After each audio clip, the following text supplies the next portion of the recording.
Hello, a Knife's Tale here, and today we're going to be looking at the Hightron. It says it right there. Spectron is what this apparently is called. It's HKO4. I guess it's their fourth model. I knew basically nothing about this when I unboxed it, and nothing about it before I bought it. Honestly, it just was odd, and it still is odd. It is a button lock riding on bearings with a plastic, I guess, injection molded handle.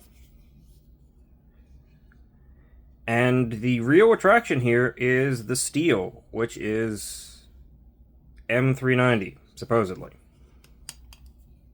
I have no means to confirm that, but it has held its edge, and it's held its bite surprisingly well. I mean, it's super thin,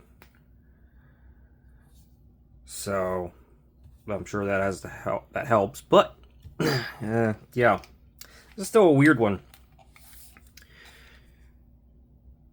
Let's just jump into specs. It has a 3-inch blade to the front of that handle. Overall, it is about 7 1/8, and that would mean that it's about 4 1/8 for the handle. Maybe it's just a hair under.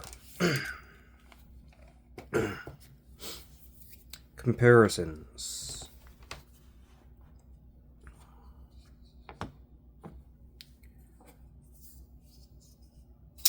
Civivi Elementum, that was weirdly fighting the deployment there.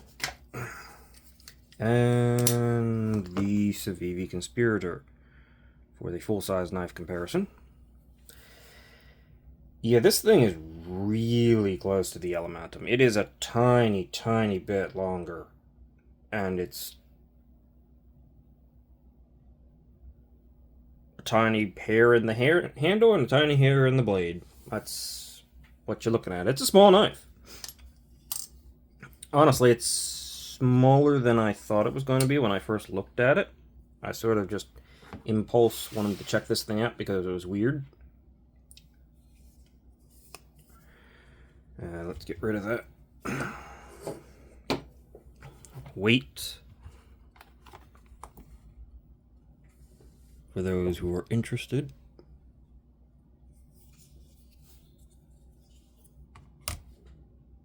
2.61 ounces, so very good ratios. It's very light. Yet still feels solid. There is not flex in here. And I think there's a reason for that. We'll talk about it in just a minute after we're done with these specs. Let us check the hardware. T8 pivot, T8 body screws, T8 pocket clip screws. I mean, they're they're doing things that bigger companies are failing. So, sure. And now the part that's probably the most interesting is just how thin is that blade. The handle is 0.614 thick, so over half an inch. Pretty thick handle. There's some width there. The blade stock, however, is 0.855. Yeah, it's real thin. And behind the edge, even though there's a decent sized bevel on this thing, I can't imagine it's very thick because it's 0.14, so 14 thousandths behind the edge. Maybe 15 thousandths if we're gonna push it just a little further. So it's thin blade stock, basically a full flat grind. You only have this little tiny bit of flat up here, and then there's a swedge. But a reasonably thick handle. Yeah. It's an odd one. Alright, now that we're out of specs, let's just talk about this thing real fast. So I saw it, and what immediately attracted to me, what brought attention, was the M390 on the blade with the plastic handle and the price, which I'll get to, but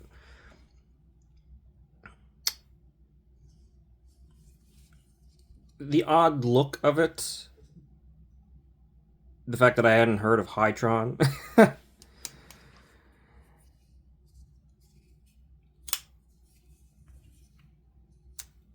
Yeah, it's doing some weird things here. It's kind of leaving me at a loss for words.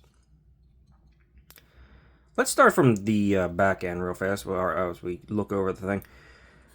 The clip screws are not inset, but because of this overlay or whatever it is in the plastic, they're not interfering. There's good tension, no flat at the end of this thing. This is a good clip.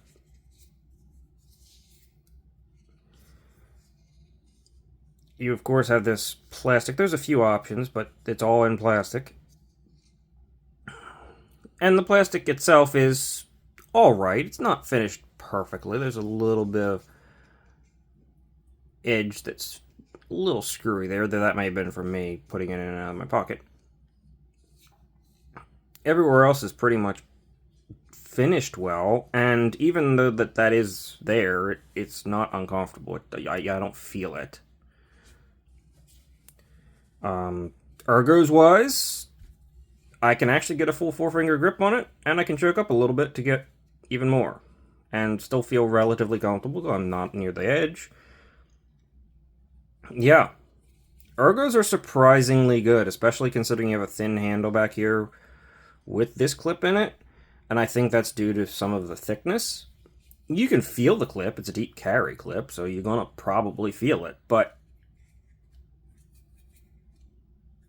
it's not uncomfortable. It's not perfect by any means, but for my hands, it's reasonably comfortable, and that's kind of what you ask for a deep carry clip in my experience. So we're looking at a button lock, as you can see, and it drops. The button is very stiff. There's a lot of force behind that button. You really have to push it down to get this thing to go, because there's a lot of tension here, so it feels pretty tight when you're not on the button.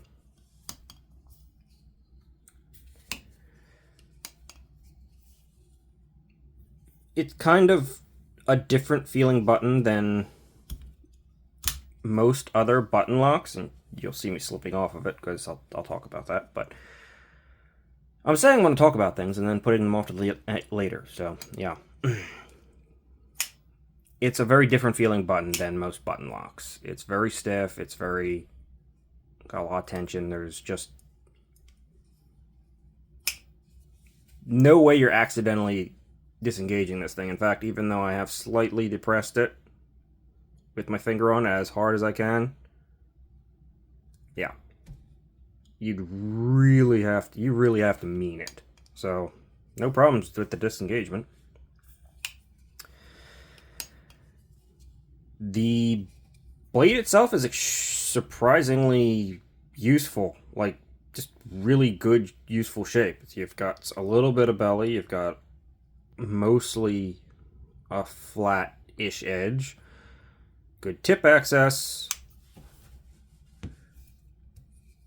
a bit of rock here for some reason, which I guess you could use if you're going to use it for food prep. Sure, go ahead, probably be fine.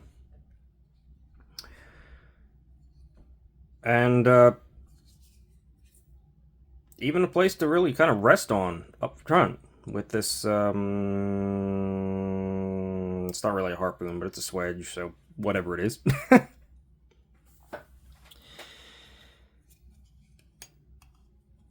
Deployment is kind of where this thing is weaker. You saw me slip off of it a few times. It's mostly because again, this is my opinion and my experience, because of the angle of this aperture. Not only do they have it at an inward angle here, but about halfway down it takes a turn in even further. And when I have this thing in my hand, you can kind of see the angle that my finger approaches it from is the opposite. So you kind of feel like you're stuck in there a bit. It works, but I do find myself slipping off, especially because this thing has like genuine resistance. This is tension. This requires some force to deploy, which, I mean, not the usual even for good button locks. It barely has, it certainly doesn't take a whole lot to get it to go out. This thing, you need to mean it. At least on this example. It's just got a lot of tension in there. So, and the hole has been rounded off a little bit. So you see I can slip off of because the angles are a little bit odd. I kind of wish they had just, honestly, I kind of wish they had just followed the curve of the blade and went with a straighter one that maybe goes out here, because that would be much more natural to land into. The other deployment method is, I guess, a front flipper. It's not jimped in any way. It's really thin blade stock, so it's not super comfortable. But you can do it. It's kind of more satisfying to slow roll out, honestly.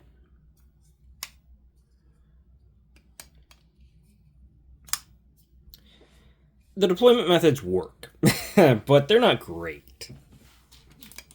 Yeah.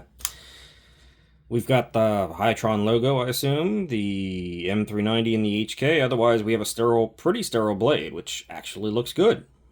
It is black. I'm assuming some sort of PVD. As you can see, I have used the knife.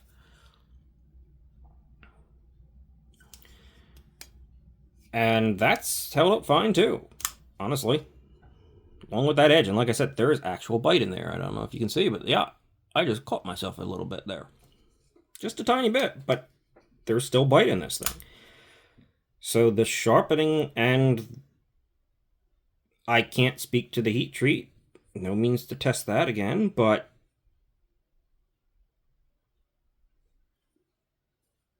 it seems to be on the okay side of Chinese M390, which is probably in the 60, maybe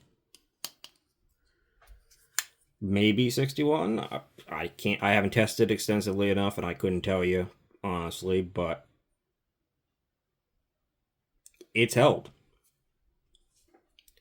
I didn't put it through its paces or anything like that, and I'm not going to test it hard, but this is not a hard use knife. This is a small get out a knife and make a cut.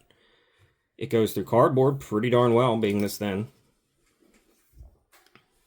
I can tell you that much right now. And there's already a dog here. Hello, dog. Yes, I know. You have to be involved. The knife is centered. There is no play, astonishingly. And the construction is rather interesting. Most of the handle is just plastic. In fact, the metal liners only come up to here. Yet again, still no flex. It's very solid.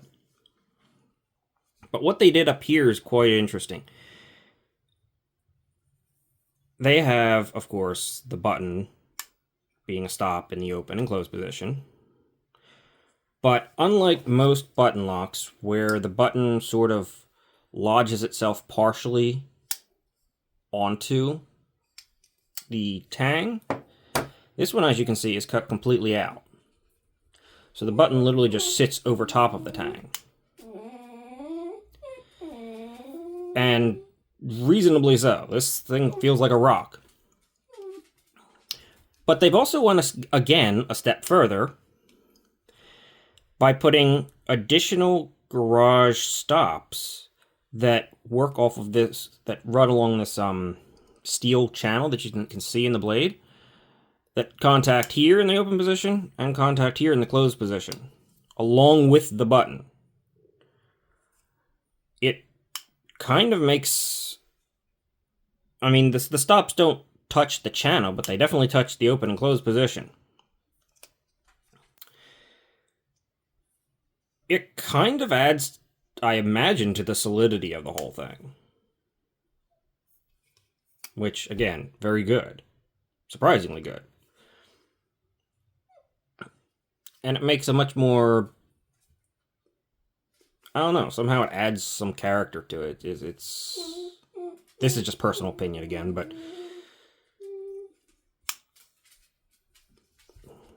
It feels more mechanical or something, somehow.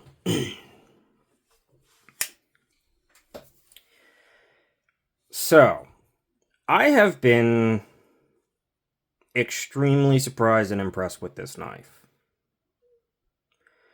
I was surprised with the size and with how thin that blade stock is when I bought it. I didn't really look into this thing at all. Surprised by the M390 and the pairing with the plastic.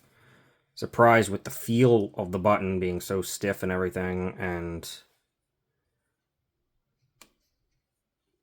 just how much tension and solidity there feels like there actually is in there, especially for considering the thin blade stock.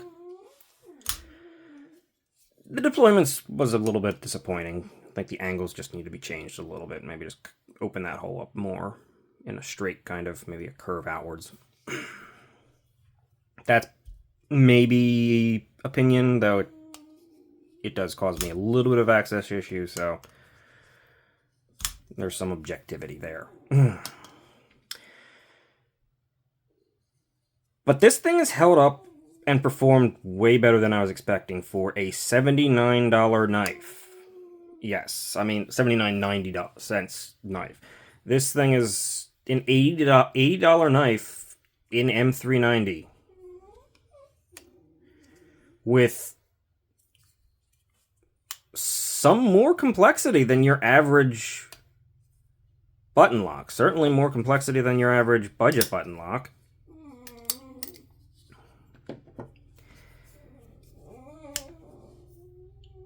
I found myself liking this thing.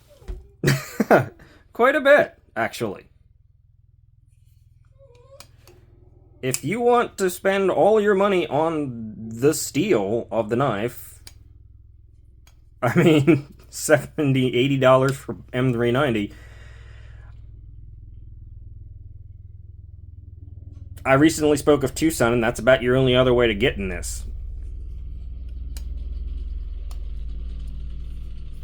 Can you hear the plane going over? And the rattling on my roof. What the heck is that?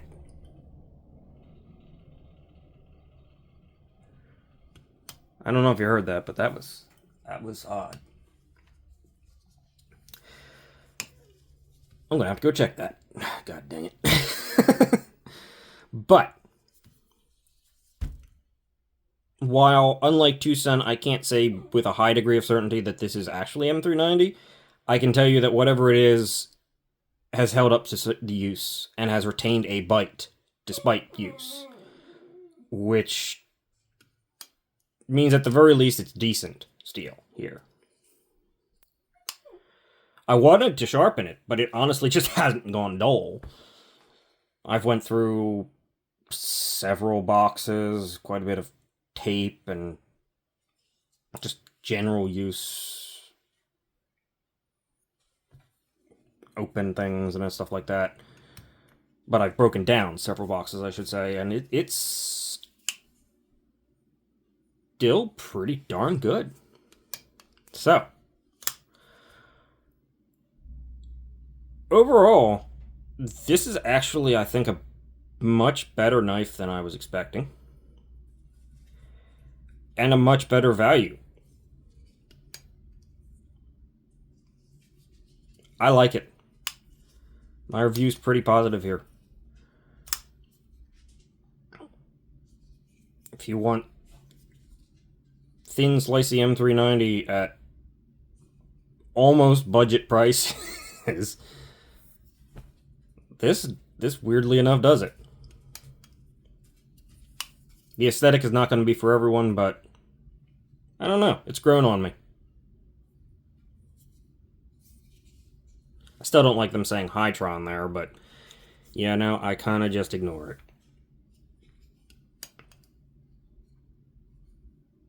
Yeah, they're doing some interesting stuff. I'm going to have to check out maybe some more of their knives. I looked into it, and they do have some other models. They have like a couple crossbar lock models and stuff.